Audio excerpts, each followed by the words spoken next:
পয়লা বৈশাখের দিন জিসান খালি এসে আমার জ্বালাই আর এক একজনের কাছ খালি মিশে কথা পেয়ে আমার খারাপ বানায়। এই এসো 500 টাকা ধর।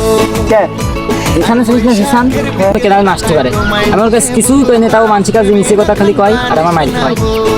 চল আইটেল ভেঙে আমার মারতে যায়। মানে মারার জন্য টাকাটা দিলেও আমি তোর টাকার নাম এখন করতে চাচ্ছি না। আমি 200 নেব আর একজনে 300 দিয়ে ওর মাইক খাওয়াবো না। দাদা তোরা 300 টাকা দেবো না, একজনে মারতে পারবি নি? হ্যাঁ পারবো না, দে দে দে টাকাই তো আমার লাগবি, দে 500 টাকা আছে, 200 আমাদের, 300 তুমি নে। আচ্ছা তুই কত করে দিস কাজটা? হ্যাঁ আপনার তো কাম হয়ে যাবে না। ও মা গড দাদা তোর তো মারার জন্য আমার একজন 300 টাকা দিয়েছে, তোর 100 টাকা দিচ্ছি, তুই কবি কি আমার মারেছে তোর দিকে শোনে বুঝলি? আমার মারার জন্য টাকা দিয়েছে। আরে না তুই আমি তো দিচ্ছি, তুই রাখিস না, তো ই করিস না।